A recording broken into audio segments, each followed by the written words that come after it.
everybody. Douglas Waltz, Old Man Comic Reviews. I forgot to do it last week. There's like 3 books. Not a single one of you complained. I don't know whether to be hurt or what, but this means we have a giant stack, so let's get to it, shall we? So there's 2 things in the world. Lock and Key by Joe Hill and that Rodriguez fellow whose name escapes me. Yeah, that's all you're going to get from me for that. The Sandman universe. Yeah, I'm old, so I've been around for the Sandman universe since the beginning of it. And, you know, it was good until, you know, at the end, towards the end where they ruined it. But, other than that, Gabriel Rodriguez. Sorry, Gabe. This, I wasn't going to read it. It's Lock and Key in the Sandman universe. I'm like, I don't want to read it. But it's so good. There's things in there where you're like, what? And then you figure out what's going on. The only thing I did not like about this particular book, because this is part of a series, this is the first one. It is a thicker book. There's a lot more than 22 or 24 pages on here. They don't number the pages anymore, so you wouldn't know. $7. $7 for this. It was still pretty good. I'm glad I read it. Alright, I thought this was a mini-series, Iron Fist, Heart of the Dragon. Apparently it's not. Looks like it might be continuing. And it's great. Let me rattle off some folks here, because it just starts off with a bang. It has to do with killing the dragons. And oh, yeah, so this, what is it? Once again, it was Harold Meacham and the Rand Corporation messing with somebody's life, and they're mad. So David Wachter, sorry David, just the name gets me, is the artist, and Larry Hama. Everybody knows Larry Hama. I think he wrote all of the issues of G.I. Joe for Marvel. So, but this is pretty good. It has a twist at the end, and next issue is number 5, and it's really good, and plus it's got Fat Cobra in it. Any comic book with Fat Cobra in it is well worth having. Sensational Wonder Woman number 2. This is a story where Andrea Shea is the writer. Bruno Redondo is the artist for the story called Better Nature.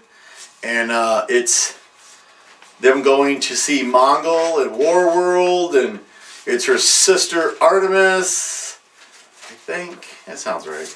And it reminded me of like an episode of the Batman Brave and the Bold, and it was good. I liked it. It was very good. I was hoping to have more than one story, because this is like a story collection, but that ate up all of it, so you know, what are you gonna do? Alright, issue 3 of 5 of Man-Bat. Man-Bat's pretty good. I like Man-Bat. He's trying to help his sister because she can't hear, and yeah, David Wilgoss is the writer. Sumat Kumar is the artist. The artwork for this is awesome. They keep screwing him over, and Scarecrow gets involved because apparently he's trying to find a new way to transmit fear, and Kirk Langstrom's wife Francine knows a lot about how to do that sort of thing with Sonics. So yeah, Man-Bat. Good one. Now this says it's America Chavez. If you ask anyone, it's America. They say America. I think we've complained before that I have of the opinion, since I know somebody with this first name, an actress from the movie Bitch Slap, who pronounces her name America, that I don't know what's going on. Kalinda Vasquez is the writer. Carlos Gomez is the artist. I don't know if this is going to be a continuing. It deals more with the dimension that she's from, and there's a pretty good twist at the end where she's just trying to take care of the neighborhood, and people show up that shouldn't actually be able to be there. So yeah, it's called the Utopian Parallel. So this is pretty good stuff. I don't know if it's a limited series. If it is, it doesn't tell you, but it's Marvel. So after 5 issues, if they made some serious bank, off it goes! Off with its head! Speaking of serious bank, issue 29 of Daredevil, Chip Zdarsky, and the person whose name I butcher every want to say it. Oh, the artist is Marco Cicchetto and Matthew Wilson. We deal with Elektra being the new daredevil in town and figuring out if I'm going to be beating up these crooks, I'm going to take all their money. You're going to pay me for this. And then Daredevil gets into a big fight in the yard, and you know, you could quite possibly be dead again. And the return of, dun dun dun, spoiler alert, Bullseye, who may be brainwashed to only do things for Kingpin. So we shall see. Next issue is number 30. I don't know if they're going to do anything special with that. Marvel's got the big thing for special stuff. Okay, so Thor and Loki. Double trouble. It's them, well, getting in trouble. The writer is Mariko Tamaki. Artist is Guri Huru. If I said that wrong, Guri, assuming I said the first name right. They have to fight the Midgard Serpent's little brother. Loki's dialogue in here is hilarious. He tries to enchant the serpent. Serpent wraps his tongue around his chest and he goes, "Hello, forward!" So, you know, just stuff like that where every time it's like, oh, where was the other good one? There's a couple of them in here and there's some really great artwork. I mean, it's just, you know, Midgard Serpent yelling at their kid, running off with the poor little fella. Odin shows up and he's like, "You guys broke my favorite ice cream stall, so that's not going to work for me. They have to fix it." And he finds a thing to fix it, but the thing he found to fix it may very well have stuck them into a thing. At the end, it's like, this is all your fault. I maintain no responsibility. So it's super funny. Whoever did this is really good. And then the next issue is Thor and Thor having a arm wrestling battle while Loki's eating an apple. I don't know what's up with that. Unless he's supposed to be like the serpent. Oh, here we go. This is a way, Wonder Woman. I bought this since it was first done. I did not buy any of the Future Quest nonsense. Apparently this is the Infinite Frontier nonsense. It's a bigger book, so they charge more money. You get 2 stories instead of 1. Diana doesn't know why she's in Valhalla, but she kills stuff every night. She's kind of clumsy at sometimes, so once in a while she gets killed and then she has to come back the next day because that's how that works. And she's trying to help get a secret from this giant serpent that lives in the tree, Yggdrasil or something like that. And she has her little squirrel friend helping her, Ratatosk. Sure, I said that right. And so it's interesting. It better shape up quick. I can't justify buying $5 worth of comic book on a book I hate. And stuff about her when she was a kid, we've seen it. Knock it off. Alright, Joe Kelly. I bet Joe's the writer. I was right. Joe Kelly's the writer. Chris Bacalo? Chris, man, I don't know what your name is. I don't know what I said. Anyways, I don't buy Spider-Man comic books. The last one was Friendly Neighborhood Spider-Man. It was good. They canceled it because I liked it. That's how that works. The new one is called Non-Stop Spider-Man. And it has to do with a drug that smart kids, when they take it, it transfers their intelligence to stupid people. And now there's a bunch of super intelligent crooks and dead smart kids. Because once your brain goes smooth, boys and girls, you're dead. It's a little busy. This is a set of panels.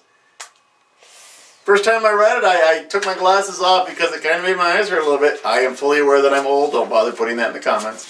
And it does that a couple times where it's just, because it's non-stop Spider-Man. Unless he's having a flashback, then everyone just sits around and doesn't move, and it's not really non-stop. So, yeah, he's fighting the bad guys. Zemo shows up. Anytime you can have Zemo show up works for me. So, I like it. I like that the guys whose writing I hate isn't writing that. There's a list of those. We'll go over them some other time.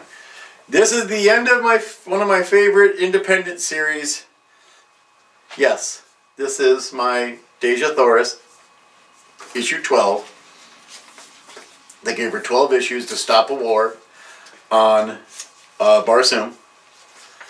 And because they took away the common language, they almost got away with it. But she is a stubborn, and she's a grandma in this. That's grandma. Looking pretty good, grandma. She got that grandma thing going on. The artwork's completely different. Like, this is the artwork here. but the artwork here is more sparse, but it kind of works. It has some action going on and stuff like that. It says to be continued in Deja Thoris / John Carter Winter's End. Written by Dan Abnett, illustrated. It's Lee Ferguson with Mark Deering and Alessandro Miracolo. I got that bad, I know I did. And you can tell there's a couple of pages, like when she's lounging with everything hanging out because it's Barsoom, for crying out loud. That's not the same artist that drew this page. But it's close enough that it doesn't matter. So, and let's see. Children of the Atom. I don't have an X-Men. Oh no, I buy New Mutants. But I don't buy a real X-Men book. This was written by Vita Ayala and drawn by Bernard Chang. The interesting part is it's these kids on the cover. They all have powers, kinda, sorta. You got kinda, sort of an archangel. The chubby one no, this one teleports. I don't remember what this one does. We got a Cyclops knockoff. But they're all like children of these people, but they're not really their children. And Cerebro, for all you nerds out there like me, does not detect them. Cerebro's job is to detect mutants. Cerebro can't detect mutants. And I love that this comic book is giving us nothing. It's your turn to figure it out. You gotta figure it out. I did like when the Avengers showed up and told Storm, because there's a new rule called the Kamala rule from Kamala Khan, Ms. Marvel, and the Champions. Somebody died. It's like a rip-off of when they did Civil War and the New Warriors, and Nuke blew up a whole town.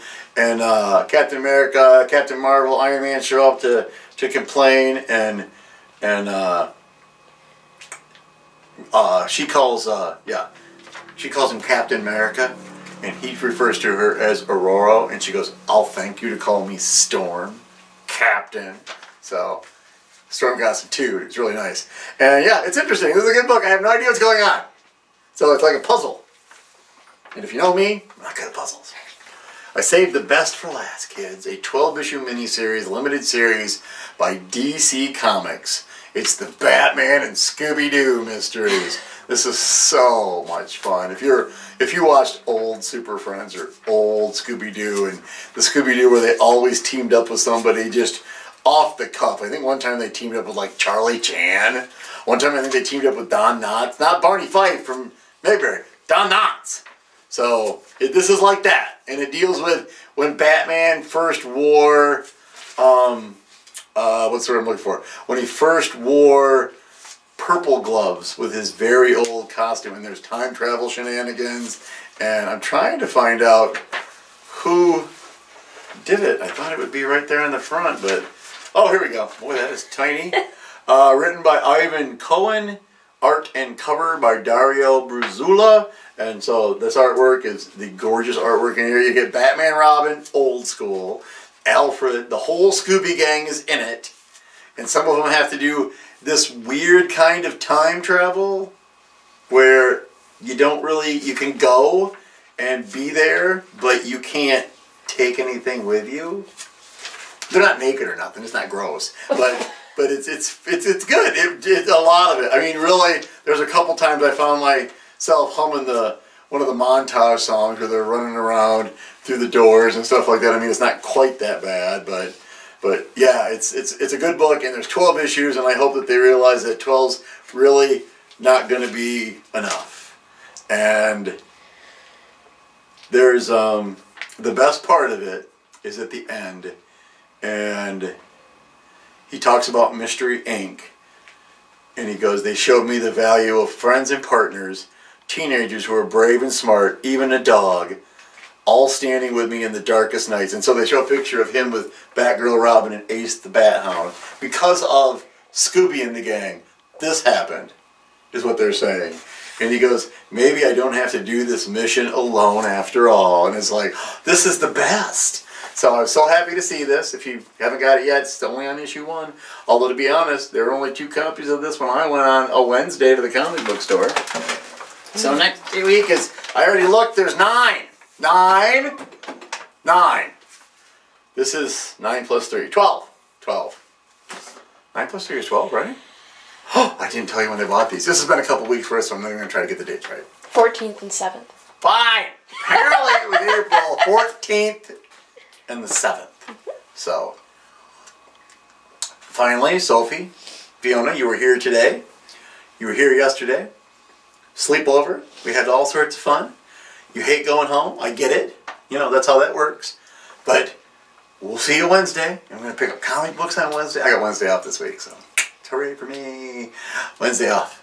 So, thank you very much for watching. And as long as I don't forget to do this, I'll see you next Sunday. Bye!